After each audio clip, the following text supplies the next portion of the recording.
السلام علیکم۔ Novel Naml by نمرہ احمد کی یہ 33ویں قسط ہے۔ تو بھی ہیرے سے بن گیا ہے پتھر، ہم بھی کل کیا سے کیا ہو جائیں گے۔ اگلی صبح جب جواہرات ڈائننگ ٹیبل کی سربراہی کرسی پہ براجمان ناشتہ کر رہی تھی تو سامنے کھڑی فیونا نے جھکی آنکھوں مگر اٹھی گردن سے کہا، اگر سٹاف جائے گا تو میں بھی جاؤں گی مسز کارٹر۔ گلاس سے گھونٹ بھرتے جواہرات نے آنکھیں اٹھائیں اور مسکرائی، پھر ٹیک لگا کر بغور اسے دیکھا۔ تم فیونا ہو مگر تم جواہرات کارٹر نہیں ہو۔ تمہاری خواہش ہے کہ تم جواہرات ہوتی مگر تم نہیں ہو۔ تو میں تمہیں پہلی اور آخری بار ایک بات بتاتی ہوں، سارے سٹاف کو نکال کے تمہیں اس لیے رہنے دیا کیونکہ تم وفادار ہو، مگر تم جانا چاہو تو چلی جاؤ، میں تمہارا پے چیک بنا دیتی ہوں، لیکن جاتے وقت تمہیں بونس اور وہ نیکلس چھوڑنا پڑے گا جو تم نے میری NGO سے چوری کروایا اور جو میں نے بعد میں تمہیں دے دیا تھا۔ فیونا نے نظریں اٹھائیں، ان میں تعجب تھا اور فکر مندی بھی۔ میں نے وہ آپ کے کہنے پہ چوری کروایا تھا میری سے۔ یہ تم کیا کہہ رہی ہو؟ اتنا بڑا الزام! فیونا، اگر یہ بات تم ہاشم کے سامنے کہو تو وہ کیا حال نہ کرے تمہارا۔ افسوس سے کہتے اس نے گلاس لبوں سے لگا لیا۔ فیونا برے دل سے پلٹ آئی۔ کچن کے قریب راہداری بیسمنٹ میں جاتی جہاں ملازمین کے کمرے تھے، چھوٹے مگر صاف ستھرے کمرے۔ اس کے کمرے میں ایک سنگل بیڈ بچھا تھا، ایک سنگھار میز اور ایک الماری تھی۔ وہ آئینے کے سامنے کھڑی ہوئی اور دراز سے وہ نیکلس نکال کے گردن سے لگایا جو مسز کارٹر نے اسے 21 مئی کی شام بڑی لاپرواہی سے دان کر دیا تھا۔ آئینے میں نظر آتے عکس میں ہیروں کی چمک سحر انگیز تھی۔ اس چمک میں اسے وہ گھنگریالے بالوں والا لڑکا یاد آیا جس کی جیب میں اس نے یہ نیکلس پارٹی کے دوران ڈالا تھا۔ یقیناً اسی نے یہ مسز کارٹر کو واپس کر دیا ہوگا اور اب یہ فیونا کا تھا۔ ملازموں کی ملکہ نے ہیروں سے جھلملاتے نیکلس کو گردن پہ لگائے، چہرہ تن کر اٹھائے رکھا تو آنکھوں میں بھی وہی چمک ابھر آئی۔ کچھ دیر بعد وہ مسز کارٹر کے سامنے کھڑی پوچھ رہی تھی، نیا سٹاف کس تاریخ سے رکھنا ہے میم؟ کیا میں بھی انٹرویو میں شامل ہوں گی؟ آف کورس، جواہرات مسکرائی تھی۔ میرے ہی لہو پر گزر اوقات کرو ہو، مجھ سے ہی امیروں کی طرح بات کرو ہو۔ ملاقاتی کمرہ آج بھی ویسا ہی تھا مگر ماحول میں تناؤ کا رخ اور تناسب بدل چکا تھا۔ ASP سرمد شاہ موجود نہیں تھا اور بالآخر کئی دنوں بعد وہ دونوں نیاز بیگ سے تنہائی میں مل رہے تھے۔ وہ آگے ہو کر بیٹھا، قدرے بے چین اور مضطرب لگتا تھا۔ ایک آنکھ سوجی تھی، کان تلے زخم، ہونٹوں اور گردن پہ جمع خون۔ زمر گھنگریالی لیٹ انگلی پہ لپیٹتے اوپر سے نیچے اس کے زخم دیکھ رہی تھی۔ میں نے اس کو گولی نہیں ماری تھی، وہ کہنے لگا تھا مگر فارس غصے سے میز پہ ہاتھ مارتے ہوئے آگے ہوا۔ بکواس مت کرو، میرے بھانجے کو تم نے مار کر پھینک دیا اور اب تم اپنا بیان بدل رہے ہو۔ فارس ریلیکس، زمر نے نرمی سے اسے مخاطب کیا جو غصے سے نیاز بیگ کو گھور رہا تھا۔ وہ بیان نہیں بدل رہا، میرا خیال ہے وہ ہمیں کچھ بتانے کی کوشش کر رہا ہے۔ تم بولو نیاز بیگ، میں سن رہی ہوں۔ پہلے مجھے بتائیں میرے بولنے سے مجھے کیا فائدہ ہوگا؟ وہ زمر سے مخاطب ہوا تو اس کی آنکھوں میں بے چینی تھی۔ کیا مطلب تمہیں کیا فائدہ ہوگا؟ وہ گویا کھول اٹھا۔ مجھے 5 منٹ مل جائیں تمہارے ساتھ، تم سے سب اگلوا لوں گا، اس لیے زیادہ فائدے نقصان کی باتیں مت کرو، کام کی بات پہ آؤ۔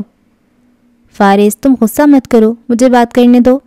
تحمل سے گویا اس کو سمجھاتی وہ نیاز بیگ کی طرف متوجہ ہوئی۔ فارس سر جھٹک کر پیچھے ہو کر بیٹھا اور تندھی سے اس کو دیکھنے لگا۔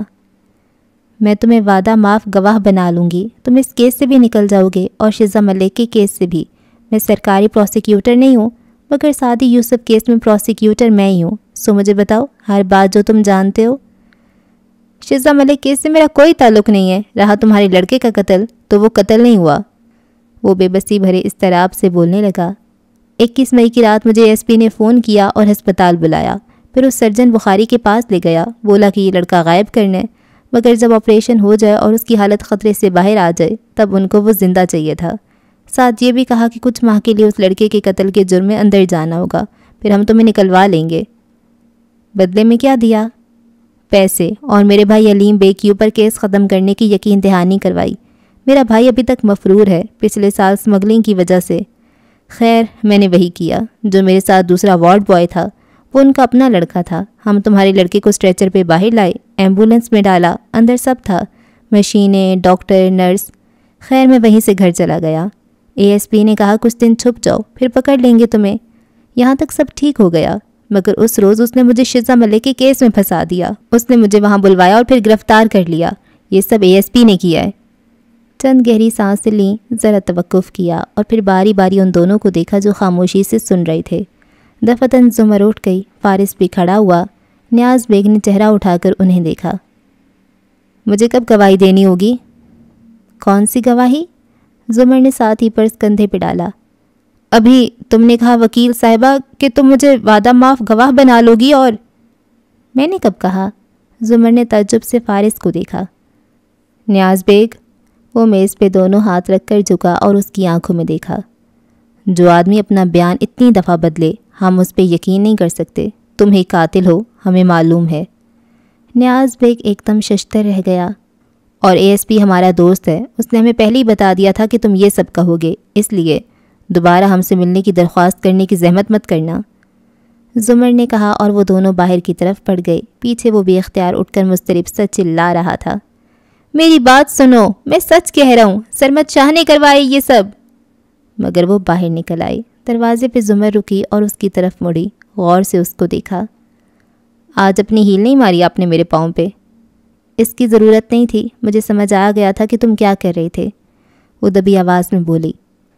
جب ہم اسپتال سے فوٹیج نکلوانے گئے تھے اور جب پہلی دفعہ ہم نیاز بیگ سے ملنے آئے تھے تو مجھے واقعی تمہارے غصے سے کوفت ہوئی تھی, مگر تم گڈ کاپ بیڈ کاپ کھیل رہے تھے. وہ اس کی آنکھوں میں دیکھتی کہہ رہی تھی. مشہور زمانہ اور قدیم تفتیشی حربہ جس میں مجرم کے سامنے ایک آفیسر غصے سے بات کرتا ہے, دھمکیاں دے کر ڈراتا ہے, اور دوسرا نرمی سے بات کر کے ہمدردی لیتا ہے, تاکہ اگر مجرم خوف کا شکار نہ ہو تو ہمدردی کا نشانہ ضرور بن جائے. تمہیں معلوم تھا کہ میں فوٹیج نکلوا لوں گی, تم صرف میرے لیے چیزیں آسان کر رہے تھے. مگر یو نو وٹ فارس, اگلی دفعہ کچھ کرنے سے پہلے مجھے آگاہ کر دینا. اچھا, میں سمجھا آپ کو پہلے سے معلوم ہوگا, کیونکہ آپ کو تو میرے ہر جرم کی خبر ہوتی ہے. اس کی طرف جھک کر ہلکا سا کہا اور پھر آگے بڑھ گیا. اس کے اندر ابال سا اٹھا مگر ضبط کر کے پیچھے آئی. اس نے وہی کیا جو آپ نے کہا تھا, سارا ملبہ آپ پہ ڈال دیا اور اس ڈاکٹر پہ بھی. اے ایس پی کے پاس رخصت ہوتے وقت وہ کہہ رہی تھی. سرمد شاہ نے گہری سانس لی, تنے اعصاب ڈھیلے چھوڑے. مجھے خوشی ہے کہ آپ نے اس کا یقین نہیں کیا. شاہ صاحب, ہم نے اتنا عرصہ ساتھ کام کیا ہے, یہاں روز بیان بدلے جاتے ہیں, پھر اس کی باتوں کی کس کو پرواہ ہوگی. شاہ نے اٹھا کر کہتی وہ پرس کی اسٹریپ کندھے پہ ڈال رہی تھی. جیبوں میں ہاتھ دیے کھڑے فارس کا مسلسل غم چباتا منہ رکا اور اس نے آنکھیں تیکھی کر کے اے ایس پی کو دیکھا. سنو, دوبارہ ہمیں یہاں نہ بلانا, کیونکہ تمہارے اس کرائے کے گنڈے کی بک بک سن کر میرا دماغ گھوم جاتا ہے. اس کا بھائی تمہارے ساتھ کیا کرے گا مجھے پرواہ نہیں, لیکن اگلی دفعہ اس نے اپنے بھائی کی دھمکی میرے خاندان کے لیے دی تو یہ حوالات سے جیل کا آدھا راستہ بھی نہیں پہنچ پائے گا. درستی سے کہتا وہ آگے بڑھ گیا. سرمد شاہ نے چونک کر اسے دیکھا. اس کے بھائی کا کیا ذکر؟ مجھے نہیں پتا, کسی علیم بے کے نام کی دھمکی دے رہا تھا کہ وہ ہمیں اے ایس پی اور ڈاکٹر کو دیکھ لے گا وغیرہ وغیرہ, وٹ ایور. وہ موبائل پہ کچھ ٹائپ کرتی باہر نکل گئی. سرمد شاہ پر سوچ نظروں سے اسے جاتے دیکھتا رہا. ہم کو جو ملا ہے وہ تم ہی سے تو ملا ہے, ہم اور بھلا دیں تمہیں, کیا بات کرو ہو. اس رات جب آسمان سیاہی سے ڈھک گیا اور سڑکیں جگمگاتی ٹریفک لائٹ سے روشن ہو گئیں تو ایک پرائیویٹ کلینک کے کمرے میں ڈاکٹر توقیر بخاری کے سامنے وہ دونوں بیٹھے تھے. ڈاکٹر توقیر سرمئی کلموں اور تراشیدہ مونچھوں والے درمیانی عمر کے شخص تھے, اور اس وقت اینک کے پیچھے آنکھیں سکیڑے وہ دعوت نامہ پڑھ رہے تھے جو زمر نے ان کو دیا تھا. میموریل ڈنر اگلے ہفتے ہے, سعدی کے دوستوں نے ارینج کی ہے. چونکہ آپ نے اس کی جان بچائی تھی تو میں چاہتی ہوں کہ آپ اپنی پوری فیملی کے ساتھ آئیں اور ہمارے ساتھ کچھ وقت اسے یاد کرنے میں گزاریں. وہ نرمی اور امید سے کہہ رہی تھی. فارس خاموش بیٹھا ان کے تاثرات دیکھ رہا تھا. انہوں نے نگاہیں اٹھائیں, اداسی سے مسکرائے. ہم ضرور آئیں گے, اور مجھے بہت افسوس ہے آپ کے بھتیجے کے لیے. کیا آپ لوگوں کی کسی سے دشمنی تھی؟ وہ دعوت نامہ لفافے میں ڈالتے سادگی سے پوچھ رہے تھے. زمر نے گود میں رکھی مٹھیاں سختی سے بھینچ لیں. آنکھوں میں تپش سی اٹھی, مگر پھر بظاہر یاسیت سے مسکراتے نفی میں سر ہلایا. چند پیسوں کے لیے ایک شخص نے اسے مار کر لاش پھینک دی. ہم آج اسی کو ملنے گئے تھے. اس نے اپنا بیان بھی تبدیل کر دیا. لوگ پیسوں کے لیے کس حد تک چلے جاتے ہیں, ہے نا ڈاکٹر صاحب؟ بالکل، آئی ایگری۔ افسوس سے وہ سر ہلا رہے تھے۔ خدا کرے جو قاتل پکڑا گیا ہے وہ اپنے انجام کو پہنچے۔ خدا کرے سب اپنے انجام کو پہنچیں۔ وہ نظریں جھکائے ہلکا سا بولا تھا۔ ڈاکٹر توقیر کو کمرے میں ایک دم آکسیجن کی کمی محسوس ہونے لگی۔ زمر کو دیکھتے بات کا رخ بدلا۔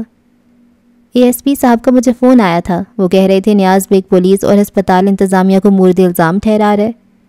پولیس؟ زمر نے تعجب سے انہیں دیکھا۔ پولیس نہیں، صرف آپ کا ذکر کیا تھا۔ مسز زمر، میرا یہ ہسپتال کا اس واقعے سے کوئی تعلق نہیں ہے، میں آپ کو یقین دہانی کرواتا ہوں۔ سینے پہ ہاتھ رکھ کر وہ فکر مندی سے کہہ رہے تھے۔ آف کورس ہمیں پتہ ہے، بلکہ جب اے ایس پی صاحب نے کہا بھی کہ ہم ایف آئی آر میں کوئی اور نام درج کروانا چاہتے ہیں تو ہم نے فارس کی طرف تائیدی نظروں سے دیکھا۔ انکار کر دیا کیونکہ ہمیں معلوم ہے کہ نیاز بیگ جھوٹ بول رہا ہے۔ اے ایس پی نے آپ سے میرا نام ایف آئی آر میں ڈالنے کا پوچھا؟ انہوں نے بروقت فکرہ پکڑا تھا۔ نہیں، انہوں نے صرف کسی اور کا نام پوچھا تھا۔ دیکھیں، وہ ہمارے بہت اچھے دوست ہیں، وہ صرف انصاف کے تقاضے پورے کرنے کے لیے ہمیں ہمارے تمام حقوق دے رہے تھے۔ خیر، آپ میموریل پہ ضرور آئیے گا، ہماری فیملی اور فرینڈز آپ کی اس جسچر کی بہت قدر کریں گے۔ وہ چائے کا آخری گھونٹ بھرتی اٹھ کھڑی ہوئی۔ فارس بھی اٹھا، ڈاکٹر توقیر کی طرف مسافے کے لیے ہاتھ بڑھایا، جس سے انہوں نے کھڑے ہوتے ہوئے تھاما۔ البتہ ان کی پرسکون تاثرات میں اضطراب تھا۔ وہ الوداعی کلمات کہتے ہوئے خاصے ڈسٹرب تھے، اور اسی لمحے دروازہ کھلا۔ فارس کی اس طرف پشت تھی، مگر ایک مانوس سی آہٹ سنائی دی تھی، انگوٹھی کے نگینے سے دستک دینے کا انداز۔ زمر مڑی۔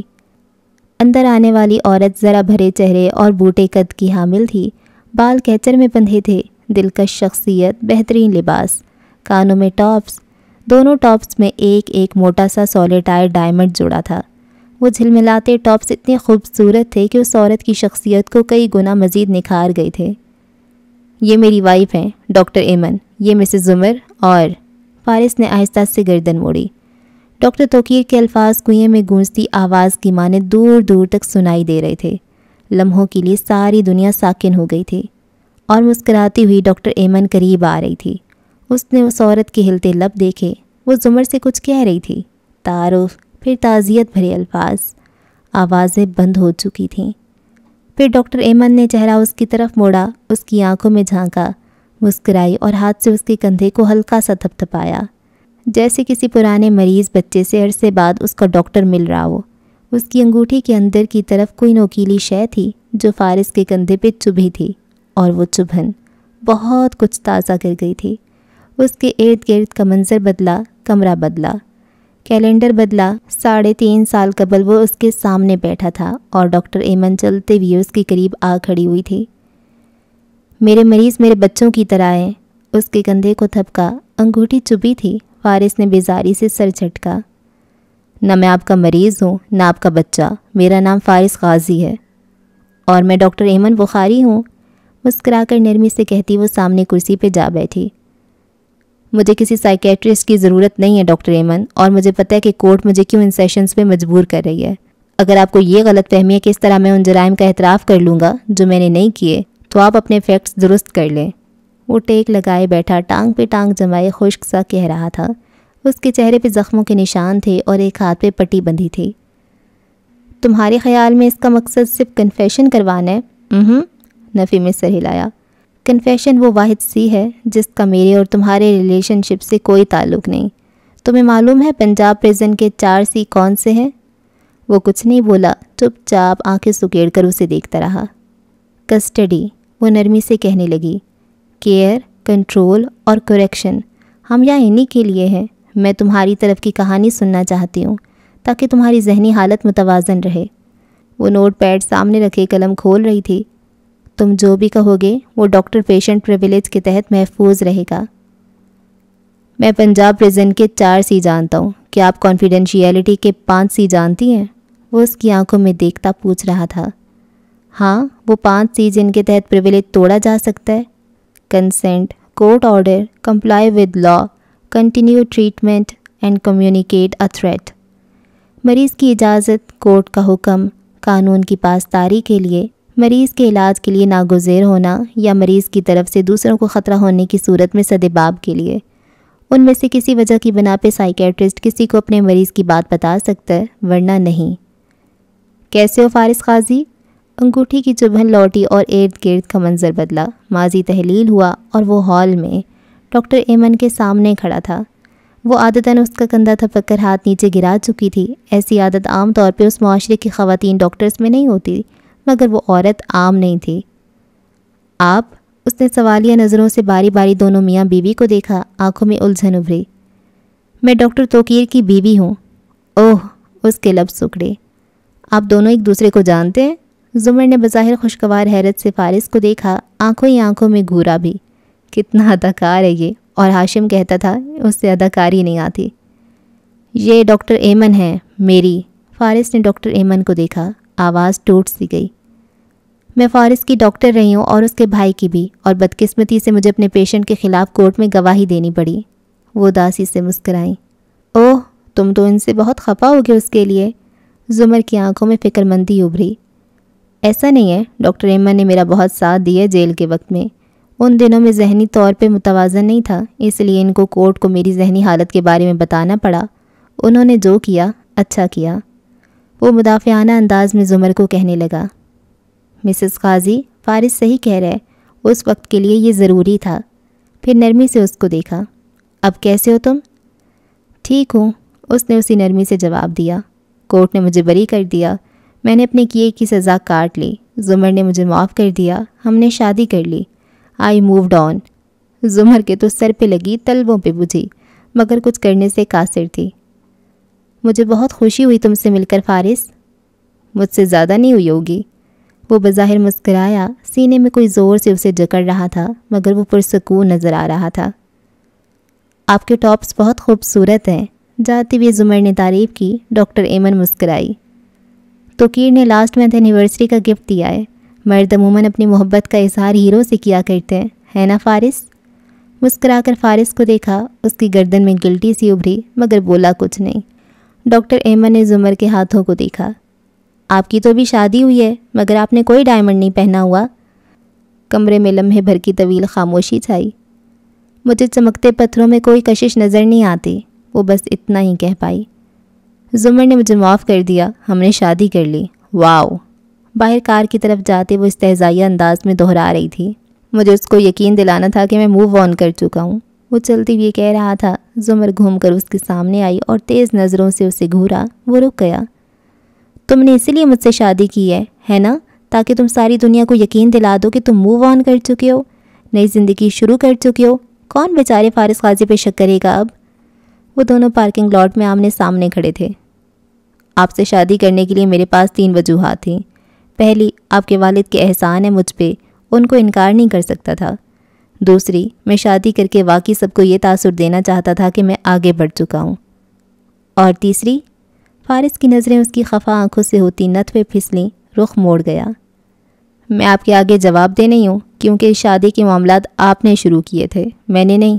اور ایک طرف سے نکل کر کار کی طرف بڑھ گیا۔ اندر کلینک میں ڈاکٹر توقیر کمرے کا دروازہ بند کر کے ناراضی سے ڈاکٹر ایمن کی طرف گھومے۔ تمہیں بتایا تھا میں نے کہ وہ آ رہے ہیں، پھر یہاں اس وقت آنے کی کیا ضرورت تھی؟ ٹائی کی نوٹ ڈھیلی کرتے وہ ماتھے کا پسینہ صاف کر رہے تھے۔ ڈاکٹر ایمن سامنے کرسی پہ بیٹھی لاپرواہی سے ناک سے مکھی اڑائی۔ اس کو آج نہیں تو کل پتہ چلنا ہی تھا کہ میں تمہاری بیوی ہوں۔ وہ 4 سال جیل میں رہا ہے، تم نے اس کی ضمانت نہیں ہونے دی۔ وہ تھوڑی دیر میں 2+2 کر لے گا، پھر کیا وہ یہ نہیں سوچے گا کہ اتفاق سے تمہارے ہی شوہر نے اس کے بھانجے کا آپریشن کیوں کیا ہے؟ ریلیکس، میں اس کو جانتی ہوں، اس کا چہرہ پڑھ سکتی ہوں، میں اپنے کام میں بہت اچھی ہوں۔ مجھے اندازہ تھا کہ کبھی نہ کبھی وہ جیل سے ضرور نکلے گا یا بھاگے گا، اس لیے میں نے اس کو ایسے برین واش کیا تھا کہ وہ میرے خلوص پہ کبھی شک نہیں کرے گا، نہ آج نہ کل۔ 4 سال جیل میں رہے، اب کوئی ایسا کام نہیں کرے گا جو اسے دوبارہ جیل بھجوائے۔ گریبان میں عرضی سن گلاسز اتار کر ان کو اب وہ بیگ میں ڈال رہی تھی۔ ایمن، ایمن! وہ متفکر اور پریشان سے ان کے سامنے آ بیٹھے۔ ہم نے ان کا بھانجا غائب کروایا ہے اور وہ جعلی وارڈ بوائے ہمارا نام لے رہا ہے کھلم کھلا۔ ڈونٹ ویری، سرمد شاہ اسے سنبھال لے گا، یہی وقت ہے جب ہم اس سے مزید ڈیمانڈ منوا سکتے ہیں، ورنہ ہم کسی بھی وقت کہہ سکتے ہیں کہ پولیس نے ہمیں مجبور کیا یہ سب کرنے کے لیے۔ اس نے کندھے اچکائے۔ ڈاکٹر توقیر نے سر جھٹکا، آستین سے پیشانی کا پسینہ صاف کیا۔ وہ کسی کا بیٹا تھا، ہمارے بھی 3 بچے ہیں، ہم نے اس کی زندگی داؤ پہ لگا دی۔ تمہیں ان ہزاروں لوگوں کی زندگیوں کے بارے میں سوچنا چاہیے توقیر، جو ہم اپنے ہاسپٹل سے بچائیں گے۔ صرف 2 ماہ رہتے ہیں اس اسپتال کی اوپننگ میں، جس کے لیے میں نے اور تم نے پچھلے کئی سال کام کیا ہے۔ سرمد شاہ نے فارس کے خلاف گواہی دینے کے لیے کیا دیا تھا ہمیں؟ صرف پلاٹ کا قبضہ۔ اس کے اوپر ہر چیز ہم نے خود لگائی ہے۔ اس لیے تم سرمد شاہ سے بات کرو اور اس سے کہو ہماری ڈیمانڈز پوری کریں۔ وہ دونوں گفتگو کر رہے تھے اور باہر رات قطرہ قطرہ پگھلتی جا رہی تھی۔ سب کے گناہوں کو چھپائے، سب کے پردے ڈالے۔ جب عشق تجھے راس نہیں ہے تو میرے دل، ہونا تھا یہی حال تیرا بارے دگر بھی۔ یہ 3 دن بعد کا ذکر ہے۔ رات کی تاریکی اس زیر تعمیر گھر پہ بچھائی تھی۔ پورچ میں خون کا تالاب بہہ رہا تھا۔ اس پہ وہ گھنگریالے بالوں والا لڑکا اوندھا گرا تھا اور نوشرواں جا بجا بورڈ سے اسے ٹھوکریں مار رہا تھا۔ پھر تھک کر وہ رکا، ایک استہزائیہ نظر اس بے سد وجود پہ ڈالی اور جانے کے لیے مڑا۔ اسی پل وہ اوندھا لڑکا سیدھا اٹھ کھڑا ہوا۔ اس کا چہرہ خون سے اور آنکھیں نفرت سے سرخ تھیں۔ اس نے دونوں ہاتھوں سے نوشرواں کو بالوں سے پکڑا اور زور سے اس کا سر دیوار سے دے مارا۔ وہ درد سے چیخا اور ایک جھٹکے سے اٹھ بیٹھا۔ کمرہ خاموش پڑا تھا۔ اے سی کی ٹھنڈ کے باوجود نوشرواں کا پورا جسم پسینے میں بھیگا تھا۔ دل بری طرح دھڑک رہا تھا۔ اس نے ادھر ادھر دیکھا، بتی جلائی، پانی کی بوتل لرزتے ہاتھوں سے لبوں سے لگائی، پانی کچھ اندر اڈیلا، کچھ بیڈ پہ چھلکا۔ چند گھونٹ بھر کر وہ گہرے سانس لیتا ٹیک لگا کر بیٹھا۔ بھول جاؤ اس کو شیرو، یہ صرف ایک خواب تھا، سعدی کبھی واپس نہیں آئے گا۔ آنکھیں بند کیے وہ خود کو تسلی دے رہا تھا۔ یہ پہلی دفعہ تھا جب ان 2.5 ماہ میں اس نے سعدی کو خواب میں دیکھا تھا۔ 2.5 ماہ ہو گئے تھے سعدی کو کھوئے۔ اس نے موبائل اٹھا کر تاریخ دیکھی۔ اگست کا وسط آ پہنچا تھا اور وہ ابھی تک 21 مئی والے واقعوں کو بھول نہیں پایا تھا۔ اف! نوشرواں کے کمرے کے باہر سبزہ زار تاریک پڑا تھا۔ انیکسی کی بھی 1-2 کے سوا تمام بتیاں بجھی تھیں۔ اندر جھانکو تو لاؤنج میں نیم اندھیرا تھا۔ ایسے میں زمر تہ خانے کی سیڑھیاں اترتے دکھائی دے رہی تھی۔ نیچے آ کر وہ رکی، ایک تائرانہ نگاہ کھلے تہ خانے میں ڈالی۔ اس کی بتیاں جلی ہوئی تھیں۔ فرش پہ کچھ کاغذ بکھرے تھے، ان پہ ریاضی کے نمبرز اور پتہ نہیں کیا کیا لکھا تھا۔ 2 لیپ ٹاپ کھلے تھے اور حنین فرش پہ بیٹھی، ملگجے لباس اور گول مول بال باندھے بے قراری سے ٹائپ کیے جا رہی تھی۔ ہنا، تم سوئی کیوں نہیں ہو؟ وہ فکر مندی سے کہتی قریب آئی۔ حنین تھک تھک ٹائپ کر رہی تھی۔ پچھلے 1 ہفتے سے اس کی یہی حالت تھی۔ کھانا سونا سب چھوڑ کر وہ دن رات یہی بیٹھی اس USB کو کھولنے کی کوشش کرتی رہتی۔ پھپھو بھائی غلط تھا، فائلز کرپٹ نہیں ہوئیں بلکہ ہو گئی تھیں، میں نے ریکور کر لیں۔ مجھے لگا یہ اسٹینڈرڈ 4096 بٹ RSA انکرپشن ہوگی، مگر یہ الگوریدم جس نے بھی فیکٹر کیا یہ مختلف ہے۔ وہ ٹھیک نہیں لگ رہی تھی۔ حنین، وہ اس کے سامنے دوزانوں بیٹھی۔ مگر مجھے سمجھ نہیں آ رہی اس میں مختلف کیا ہے؟ یہ RSA لگتا ہے اسیمیٹرک ہے، اس کی 2 کیز ہونی چاہیے، ایک پبلک اور ایک پرائیویٹ۔ مگر زمر نے فلیش لیپ ٹاپ سے کھینچ لی۔ وہ جو ہوش و حواس کھوئے انداز میں بولے جا رہی تھی، ہکا بکا سا سر اٹھایا۔ زمر نے فلیش کا کور چڑھا کر اسے پرے ڈالا، پھر نرمی سے ہنا کو دیکھا۔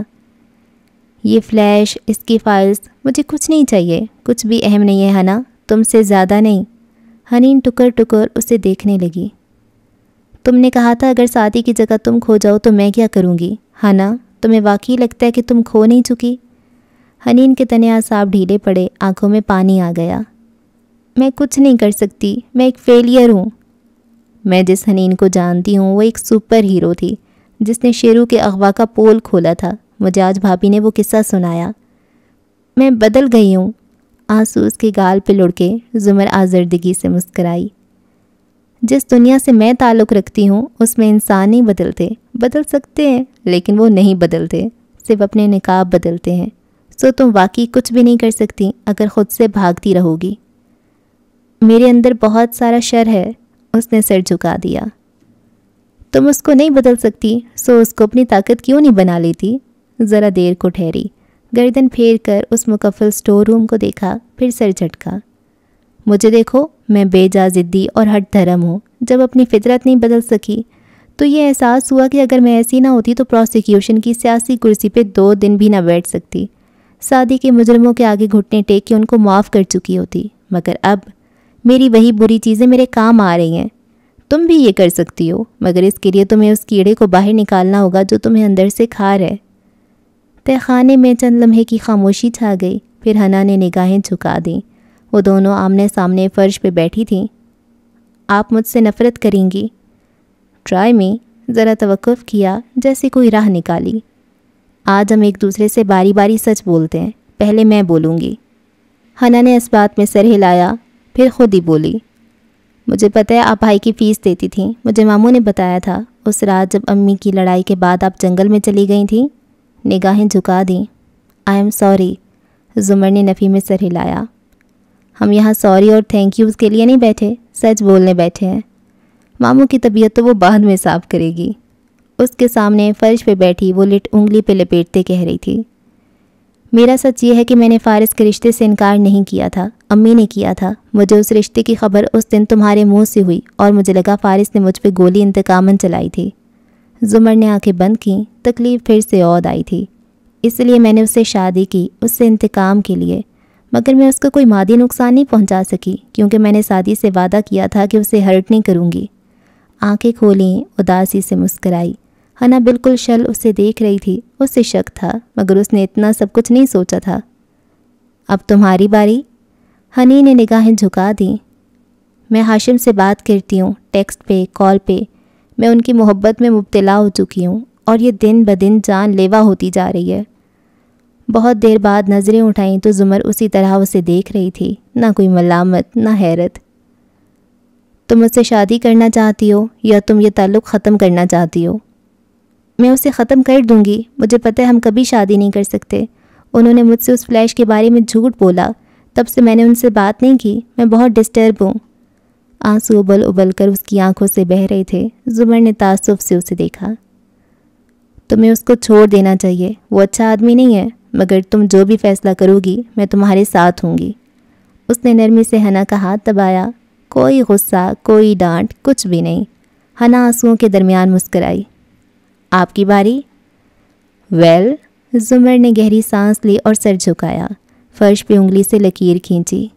مجھے شادی کے لیپ ٹاپ سے جو پکچرز ملیں وہ میں نے فارس کو نہیں دکھائیں۔ وہ پکچرز فارس نہیں لے سکتا، ایسی پکچرز ٹرافی کلیکٹر لیتے ہیں، وہ قاتل جو اپنے شکار سے وابستہ کوئی شے اپنے پاس رکھتے ہیں۔ اس لیے میں ان کی تحقیق کروا رہی ہوں، مگر حنین میں بہت ڈسٹرب ہوں۔ اتنے سالوں بعد اگر وہ بے گناہ نکل آیا تو مجھے یہ چیز مار ڈالے گی۔ اس کی آنکھوں میں کرب اترا۔ پتہ ہے کیا، میرا ایک حصہ چاہتا ہے کہ وہ بے گناہ نہ نکلے، مگر دوسرا حصہ سچ جاننا چاہتا ہے۔ چند گہرے سانس لے کر اس نے خود کو نارمل کیا، پھر حنا کی طرف دیکھا۔ تمہاری باری۔ حنین فارس کے حق میں کچھ کہنا چاہتی تھی مگر رک گئی، وہ جج کرنے کا وقت نہیں تھا۔ پھر اس نے ایک تھکی ہوئی سانس خارج کی۔ میں نے کسی کی جان لی۔ پھر زمر کے تاثرات دیکھے، وہ متوجہ تھی۔ میں سن رہی ہوں۔ میرے بورڈ کے OCP میری فرینڈ کے ابو تھے۔ وہ کہتی گئی، ساری تفصیل، ساری باتیں سناتی گئی۔ اور جب میں ان کو بلیک میل کر رہی تھی تو پپو میں اپنی لٹ انگلی پہ لپیٹ رہی تھی۔ شاید میں زمر بننے کی کوشش کر رہی تھی، مگر میں غلط تھی۔ آپ بہت سے لوگوں کو بلیک میل کر سکتی ہیں، مگر چیٹنگ جیسے کام کے لیے۔ پہلے دن سے لے کر ان کی موت تک اس نے سارا واقعہ سر جھکائے کہہ سنایا۔ وہ ٹوٹی بکھری نظر آ رہی تھی، بار بار آنسو پہنچتی، پھر نگاہیں دھیرے دھیرے اٹھائیں۔ اب زمر اسے کیا کہے گی؟ تم ایسی شرمناک حرکت کیسے کر سکتی ہو حنا؟ وہ یوں چلائے گی یا وہ نرمی سے کہے گی، تم نے معافی مانگ لی، توبہ کر لی، جو ہوا ہے اسے بھول جاؤ۔ مگر زمر کچھ نہیں بولی۔ حنین کی آنکھوں میں بے قراری ابھری۔ پلیز کچھ تو کہیں، کیا سوچ رہی ہیں آپ؟ آنسو پھر سے ٹپکنے لگے۔ تمہیں سن کر افسوس ہوگا۔ نہیں، میں سن لوں گی، آپ کہیں جو بھی آپ کے دل میں ہے۔ گیلے چہرے کے ساتھ وہ بولی، وہ واقعی تیار تھی۔ حنا، میں یہ سوچ رہی ہوں کہ تمہاری کہانی بہت کمزور ہے۔ جی؟ حنا کا ہکا بکا منہ کھل گیا، آنسو رک گئے۔ یا تو تم مجھے پوری بات نہیں بتا رہی ہو یا پھر تمہاری کہانی میں بہت سے جھول ہیں۔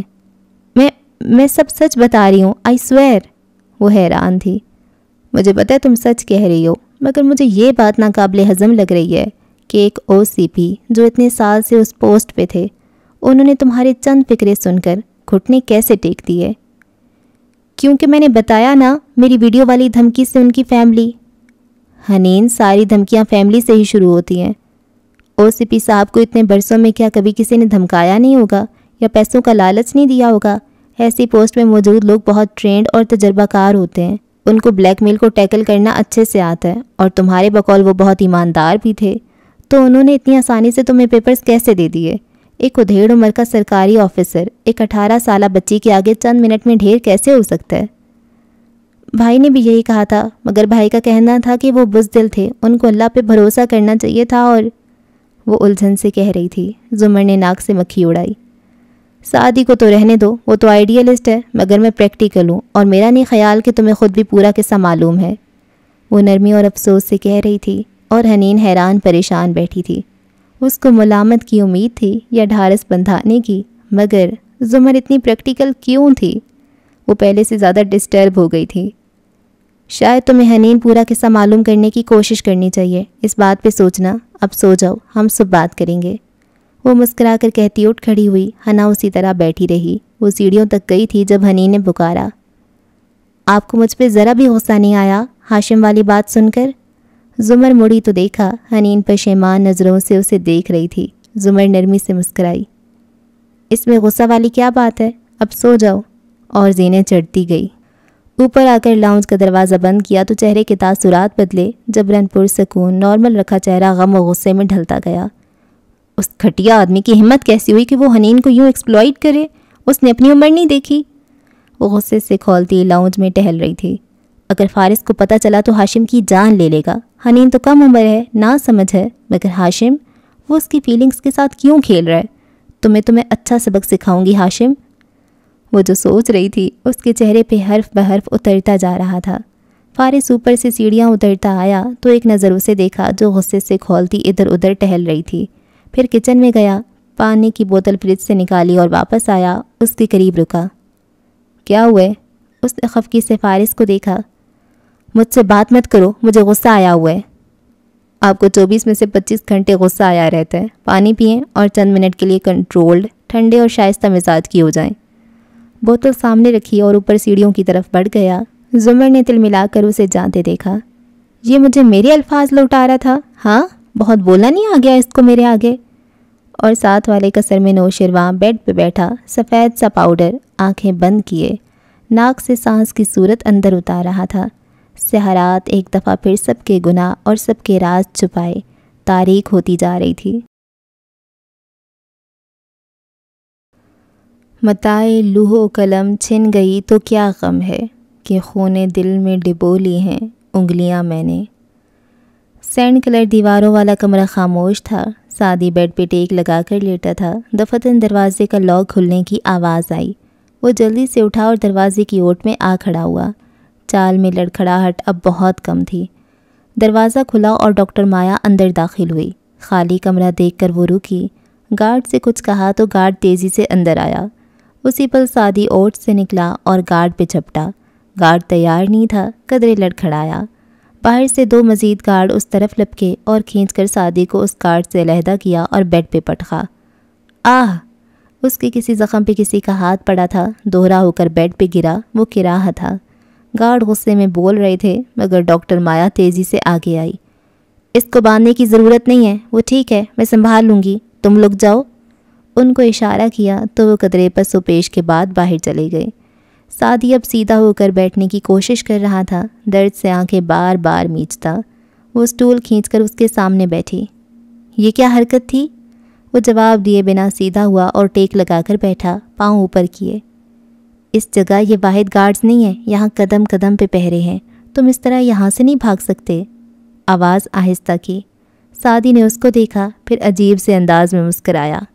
میرے زخم ٹھیک ہو گئے ہیں، اب تو کوئی نرس بھی کافی ہے، تو تم کیوں روز آ جاتی ہو؟ کیونکہ میں، اس نے بے بسی سے بند دروازے کو دیکھا، آواز مزید دھیمی کی۔ مجھے تمہاری فکر ہے، میں تمہاری مدد کرنا چاہتی ہوں۔ اچھا، واقعی؟ کس چیز کی مدد؟ یہاں سے نکلنے میں۔ وہ بے بس نظر آ رہی تھی۔ ڈاکٹر مایا، اس نے چپتی ہوئی نظریں مایا پہ گاڑی۔ کیا میری شکل سے یہ لگتا ہے کہ میں کل پیدا ہوا تھا؟ کیا مطلب؟ وہ الجھی۔ سعدی اس کو گھورتے چبا چبا کر بولا، اپنی اداکاری مجھ پہ ضائع مت کرو، میں بچہ نہیں ہوں، سب سمجھتا ہوں۔ تم میرے ساتھ گڈ کاپ کھیل رہی ہو۔ ہاشم میری ذہنی کیفیت اور ارادوں سے باخبر رہنا چاہتا ہے۔ اس لیے اس نے تمہیں کہا ہے کہ ہمدردی کی آڑ میں تم میرا اعتماد جیتو اور میرے فرار کے ہر طریقے کی مخبری کر کے اسے ناکام بناؤ، اس حد تک کہ میں اس قید کی زندگی پہ کمپرومائز کر لوں اور نکلنے کا ارادہ ترک کر دوں۔ اور چہرہ پھیر لیا۔ مایا کے شوق چہرے پہ دکھ کے تاثرات ابھرے، آنکھوں میں آنسو آ گئے۔ تمہیں اپنے ہمدردوں اور دشمنوں میں فرق کرنا ہی نہیں آتا تو میں کیا کر سکتی ہوں؟ مجھ پہ اتنے الزام لگانے سے پہلے تمہیں خدا کا خوف کرنا چاہیے تھا۔ میں ایک غریب آدمی کی مجبور بیٹی ہوں، مگر تم اپنی تلخیوں سے نکلو گے تو تمہاری آنکھیں کھلیں گی۔ پھر ملامت بھری نگاہ اس پہ ڈالتی اٹھی اور تیزی سے باہر نکل گئی۔ باہر آ کر مایا نے کچن کی طرف جاتے ہوئے ٹیشو باکس سے 2 ٹیشو نکالے، آنکھیں رگڑیں اور ساتھ ہی کچن میں دیوار پہ لگے فون کا ریسیور اٹھایا۔ ہاشم کاردار کو ملا دو، آپریٹر کو ہدایت دی۔ چند لمحے بعد ہاشم کی آواز ابھری تو وہ تیزی سے بولی، سر اسے شک ہو گیا کہ آپ نے مجھے کس کام کے لیے رکھا ہے۔ دوسری طرف بمشکل ہاشم نے ضبط کیا، ایک کام کہا تھا میں نے تم سے کہ اس کو اٹریکٹ کرنے کی کوشش کرو، اتنا کہ وہ تمہیں اپنا بہترین ساتھی سمجھنے لگے، مگر نہیں، تم سے یہ ایک کام بھی نہ ہو سکا۔ سر میں کوشش کر رہی ہوں مگر وہ مجھ سے زیادہ بات نہیں کرتا، میری بھی ہر وقت روک ٹوک کرتی ہے۔ آپ میری انجیو کو میری جاب بتا کر اسے سمجھا دیں کہ ایسا نہ کیا کرے، وہ اکتا کر کہہ رہی تھی۔ راہداری میں کھڑی میری نے رک کر ساری بات سنی اور پھر تیزی سے سعدی کے کمرے میں آئی۔ گارڈ نے دروازہ کھولا تو اس نے دیکھا وہ بستر پہ نیم دراز ہے۔ میری نے دروازہ بند کرتے ہوئے اسے غصے سے گھورا۔ کیا کہا ہے تم نے مایا سے؟ سعدی نے نظریں اٹھائیں۔ وہی جو تم نے مجھے بتایا تھا میری۔ میں نے؟ وہ حیران ہوئی۔ ہاں، وہ پرسکون سے کہہ رہا تھا۔ تم ہمیشہ کہتی تھیں مایا اچھی ہے، مایا اچھی ہے، مگر تم نے یہ نہیں کہا کہ وہ اچھی لڑکی ہے یا اچھی ڈاکٹر ہے۔ تمہارے تھپڑ کے بعد میں یہ جان گیا تھا کہ تمہارا مطلب ہے مایا اچھی کاپ ہے، گڈ کاپ بیڈ کاپ۔ اس تھپڑ سے تم نے میری توجہ حاصل کی، تھینک یو اس ٹپ کے لیے۔ مسکرا کر سر کو خم دیا۔ میری کا رنگ ذرا بدلا، بے اختیار بند دروازے کو دیکھا، پھر جی کڑا کر بولی، پتہ نہیں کیا بولے جا رہے ہو، میں نے تمہیں کوئی ہنٹ نہیں دی، خود سے باتیں مت فرض کیا کرو۔ غصے سے اسے ڈانٹ کر وہ واپس جانے کو مڑی۔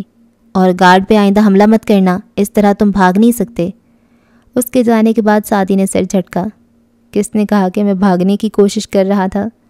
اور اپنے نیچے وہ سگریٹ لائٹر نکالا جو اس نے گارڈ کی جیب سے نکالا تھا۔ گڈ جاب سعدی، اسے دیکھتے ہوئے وہ مسکرایا۔ اسے گنوا کر اسے پھر پانے کا شوق دل میں یوں ہے محسن کہ جیسے پانی پہ دائرہ سا کوئی بنائے تو کچھ نہ پائے۔ جب ہاشم نے فون رکھا تو وہ ایک ہوٹل پہ چند افراد کے ساتھ بوفے ٹیبل کے پاس کھڑا تھا۔ بات ختم کر کے وہ ان کے قریب واپس آیا اور سلاد کھاتے ہوئے گفتگو کو وہیں سے جوڑنے لگا جہاں سے مایا کی کال نے توڑا تھا۔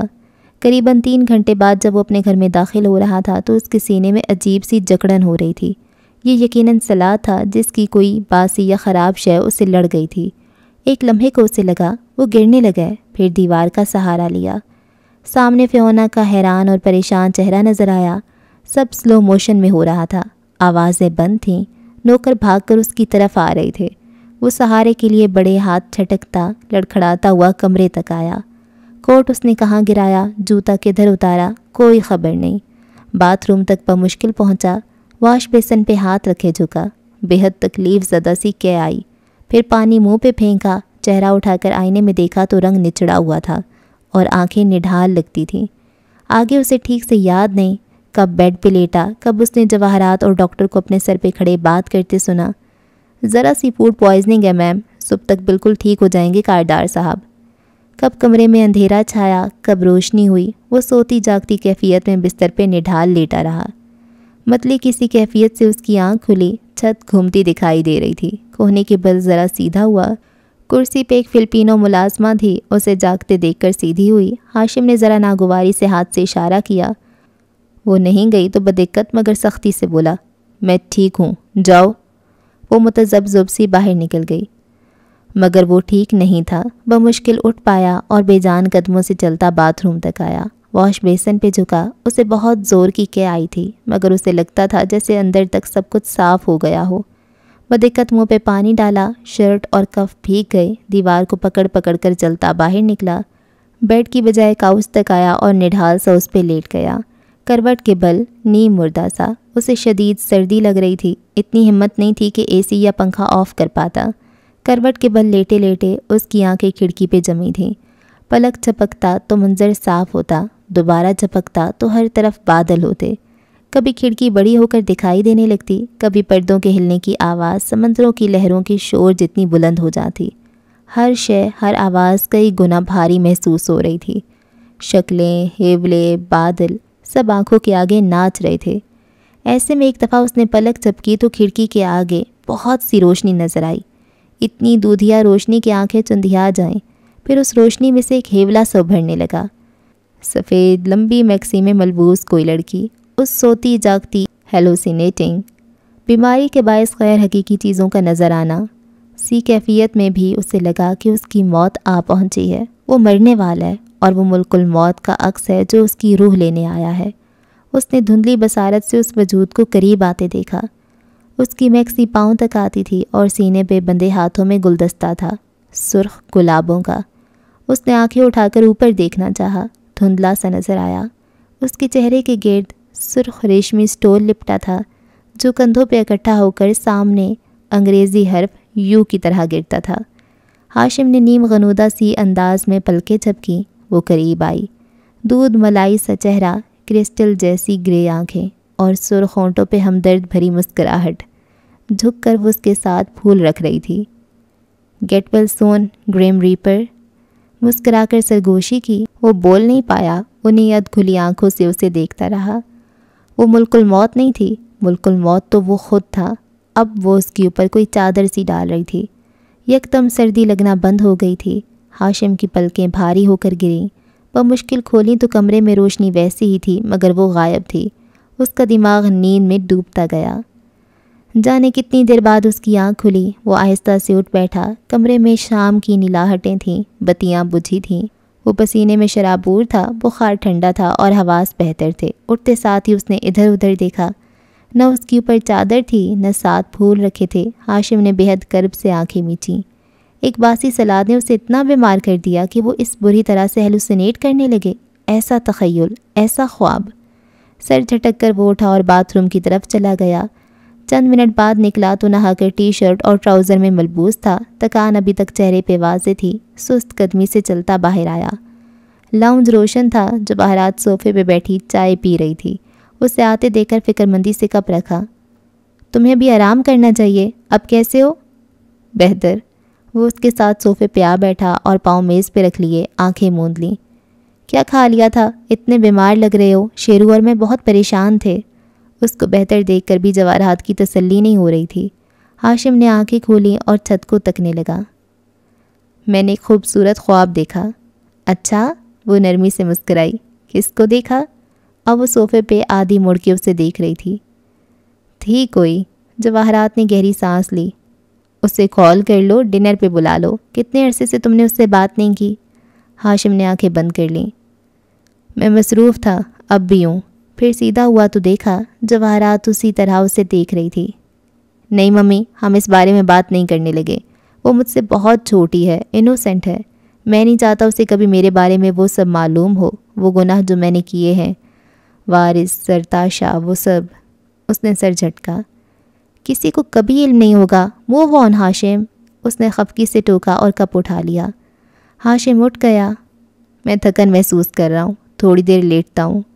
جواہرات خاموش رہی، جانتی تھی وہ موضوع سے بچنا چاہ رہا ہے۔ وہ کمرے میں آیا تو فیونا ساتھ ہی آئی۔ فیونا، مجھے کافی لا دو، لائٹ چلاتی ہوئی اس نے کہا، پھر رکا۔ میرا لیپ ٹاپ کہاں ہے؟ سر سوری، مگر آپ کو کافی نہیں مل سکتی۔ آپ کا لیپ ٹاپ اور بریف کیس بھی مسز کاردار کے کمرے میں رکھ دیا ہے میں نے۔ اگلے 2 دن آپ کو ڈاکٹر کی تجویز کردہ ڈائٹ پلان پہ عمل کرنا ہوگا۔ کوئی کام نہیں، صرف ریسٹ۔ تم ابھی اور اسی وقت اپنی نوکری سے فارغ ہو۔ فیونا نے مسکراہٹ دبائی۔ تھینک یو سر، مگر آپ کو اپنی چیزوں میں سے کچھ بھی نہیں مل سکتا سوائے آپ کے سیل فون کے۔ سائڈ ٹیبل پہ دھرے فون کی طرف اشارہ کیا۔ ابھی جوس لاتی ہوں اور پرہیزی کھانا، مستعدی سے کہتی وہ ایڑیوں پہ گھومی۔ ہاشم مسکرا کر قدم قدم چلتا بیڈ تک آیا۔ اور ہاں سر، وہ جیسے کچھ یاد کر کے واپس گھومی۔ میں نے پھول ادھر رکھ دیے تھے۔ آتش دان کی طرف اشارہ کیا تو ہاشم نے چونک کر دیکھا۔ وہاں شیلف پہ گلدان میں سرخ گلاب رکھے تھے۔ ہاشم کی نظریں فوراً صوفے تک گئیں۔ صوفے کے قدموں میں گول مول سی ہوئی چادر پڑی تھی جو شاید اس نے نیند میں اتار دی تھی، تو وہ اس کا خواب نہیں تھا۔ یہ کون لایا؟ وہ متحیر سا آتش دان کے قریب آیا۔ سر، کسی لڑکی نے صبح آپ کے لیے کال کی تھی، میں نے بتایا آپ بیمار ہیں تو وہ دوپہر میں آئی، نام نہیں بتایا، مگر نوشیروان صاحب اس کو جانتے تھے۔ مسز کاردار اس وقت گھر پہ نہیں تھیں، میں نے اسے آنے دیا، آپ کو دیکھ کر اور یہ پھول رکھ کر وہ چلی گئی۔ تم دوسری دفعہ اپنی نوکری سے فارغ ہو فیونا؟ خفگی سے کہتا وہ پھولوں تک آیا اور اندر لگا کارڈ نکالا۔ سفید سے کارڈ پہ سرخ روشنائی سے لکھا تھا گیٹ ویل سون گریم ریپر، اور نیچے ننھا سا لکھا تھا آبدار ہارون عبید۔ ہاشم ذرا سا مسکرایا، موبائل اٹھایا اور کانٹیکٹ لسٹ اوپر کی، ایک نام پہ رکا، ریڈ رائڈنگ ہوڈ۔ پہلے کال کا بٹن دبایا، پھر کال کاٹی اور میسج لکھا، تھینکس آبی۔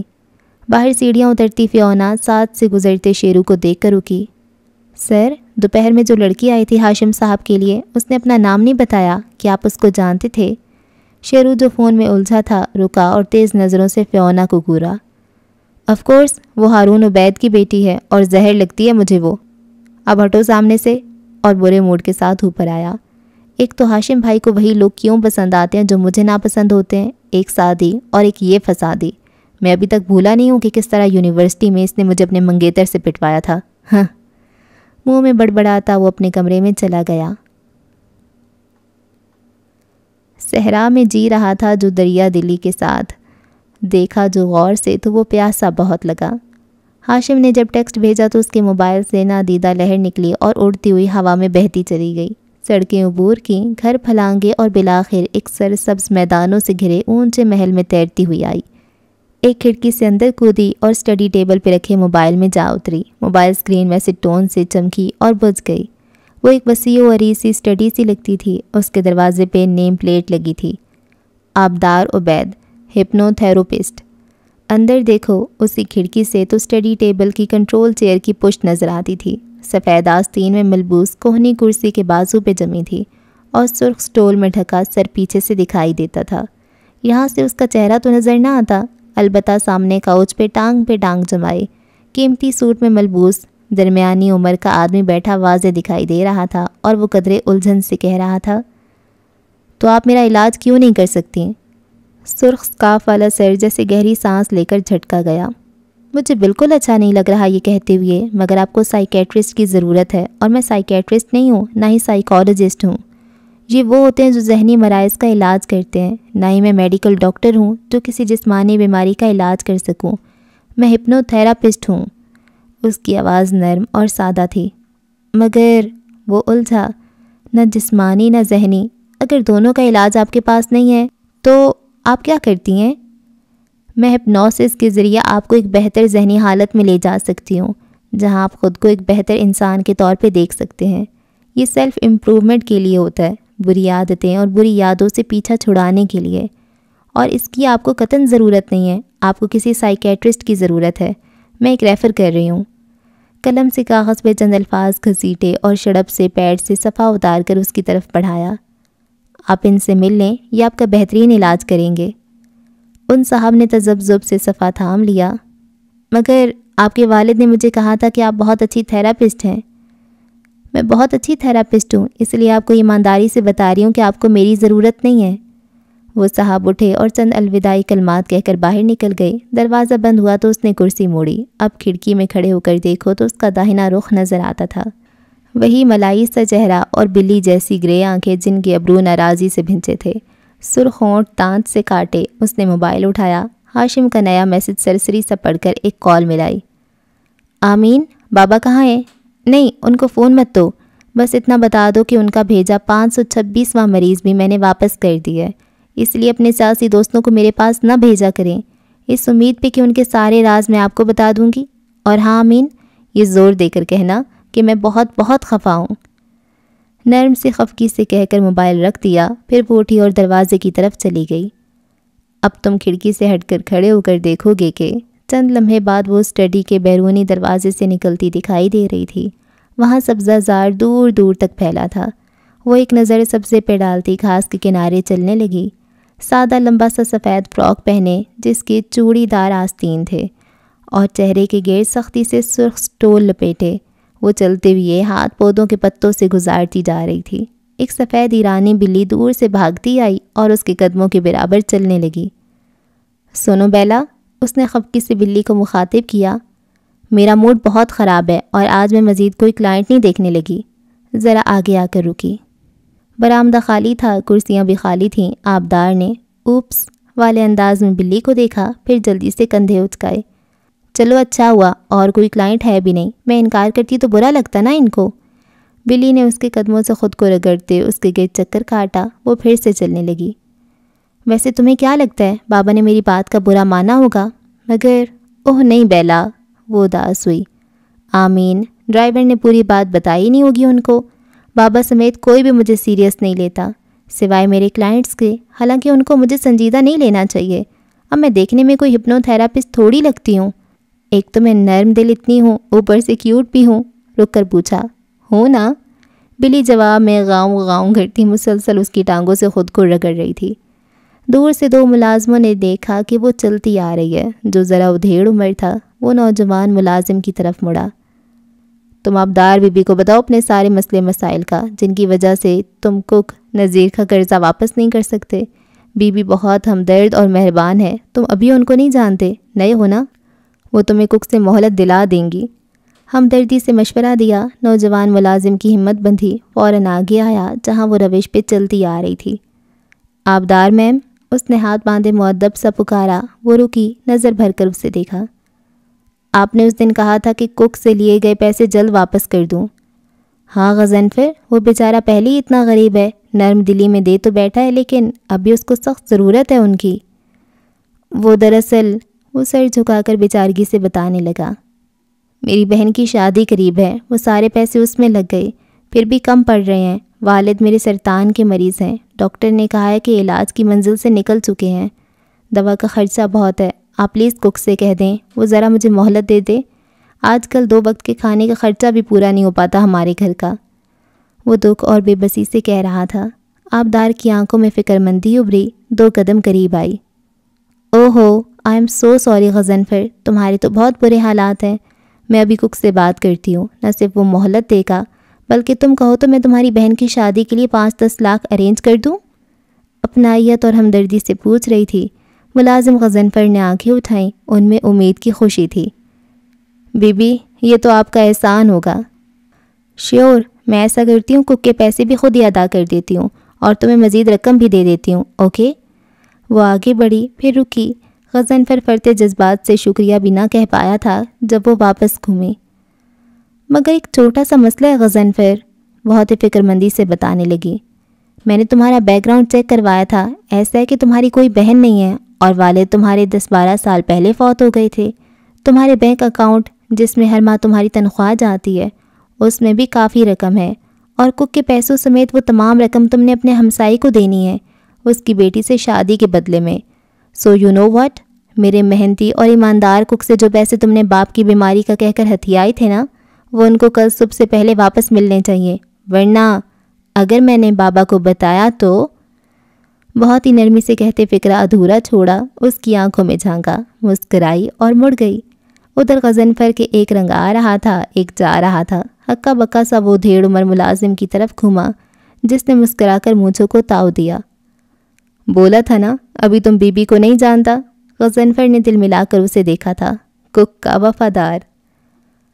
وہ اپنے قصر کی 4 دیواری کے ساتھ قدم قدم چلتی آگے بڑھ رہی تھی۔ بلی بھی ساتھ ہی تھی۔ دفتن ایک دروازے کے قریب وہ رکی، آنکھیں چمکیں۔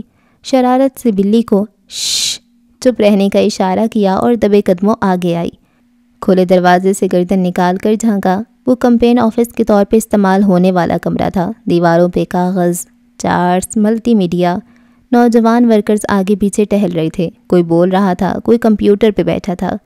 ان میں ذرا اونچے چبوترے پہ کھڑا ٹی شرٹ اور پی کیپ والا نوجوان، جس کو وہ احمد شفیع کے نام سے جانتی تھی، کہہ رہا تھا، فاطمہ، مجھے رات ایک دوست کے میموریل ڈنر پہ جانا ہے، پیچھے جب ہارون صاحب پرائم ٹائم میں انٹرویو دیں گے تو تم میری جگہ ہوگی۔ فاطمہ کے پیچھے کسی ورکر کو دیکھ کر اونچا بولا، یہ کیا ہے رضا؟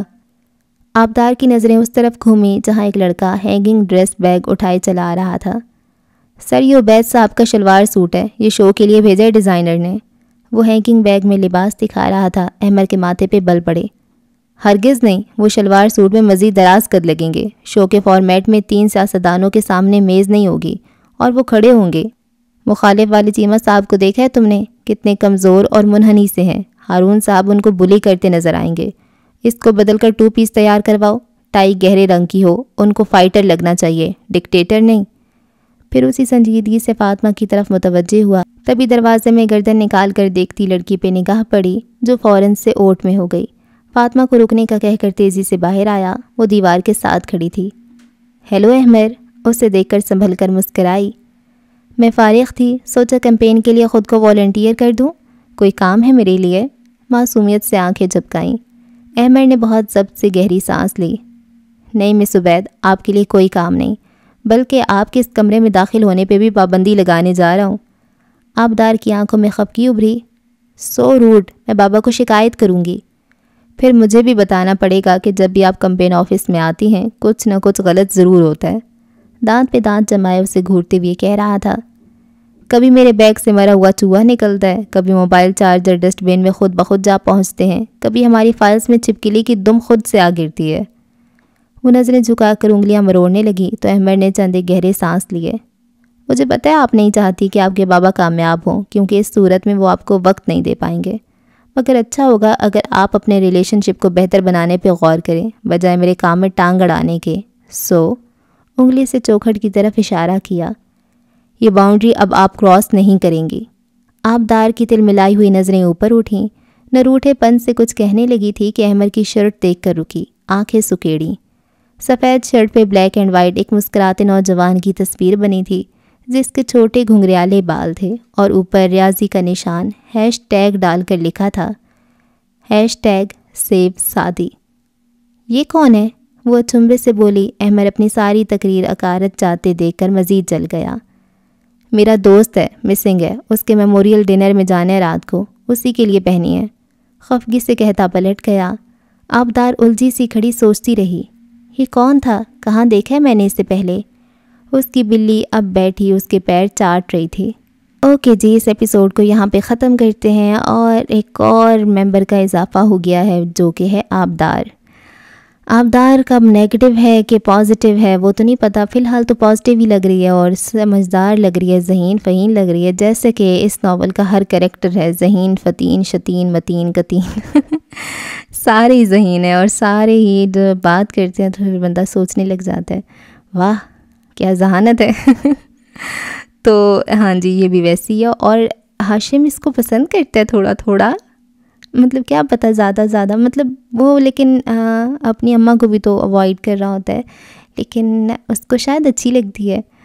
اور وہ حنین والی بات، یار وہ زمر کتنے اچھے سے اس کو ڈیل کرتی ہے، حنین کو، حنین ساری باتیں اس کو بتا دیتی ہے، جیسے ہی باہر آتی کہتی ہے ہاشم شرم نہیں آتی اس کو، اپنی عمر دیکھی ہے اس نے، اس کو ایکسپلوئٹ کر رہا ہے تو مجھے اچھا لگا تھا۔ اب زمر اس کو سنائے گی ہاشم کو جا کے، بے شرم انسان، خود ایک سلاد کے پتے سے یہ حال ہو گیا اور لوگوں کے کیا کیا حال کرتا رہتا ہے، گندا بچہ۔